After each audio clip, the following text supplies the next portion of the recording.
Hi, I'm Drane from Harcourt Sewers Living, and welcome to another weekly market update. Well, with auction clearance rates falling again last week, there seems to be four questions at the topic of conversation amongst people in the market. I want to say that everyone seems to be a self-appointed expert when it comes to the property market. Everyone does seem to have an opinion. After all, it is a very emotionally charged issue.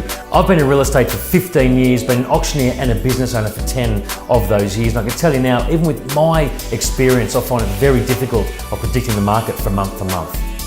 And the first question is, the property market in the USA has crashed, therefore it must happen in Australia. I can tell you there is absolutely no logic to those two statements. The financial and legal framework with which the US operates for property market is vastly different to Australia, and there is just no connection between the two countries.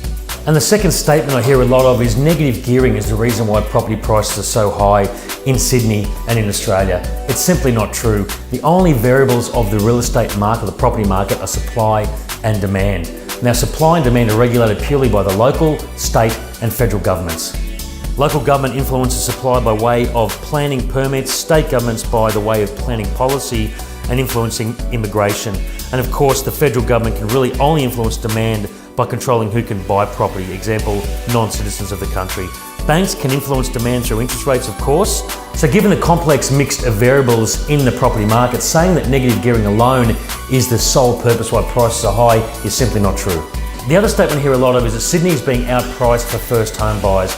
Well, it's simply not. If you want to go out to far northwest Sydney or western Sydney, you can still buy a property between $600,000 and $700,000. If you want to come and live in the hills, well, it's a desirable location, so obviously the forces of demand are going to push the prices up.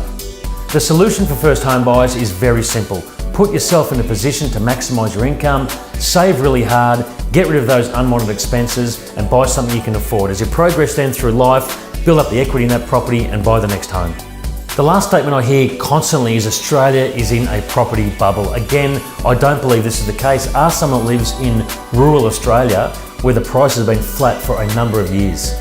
There appear to have been pockets of Sydney and Melbourne that have been experiencing strong property value growth. Are they sustainable? Maybe, maybe not. But let's be clear, Australian residential property is not in a bubble.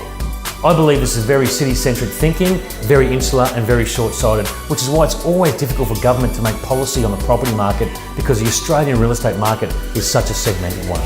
Well, that's it for me this week. I'll see you again next week. Make sure you tune in.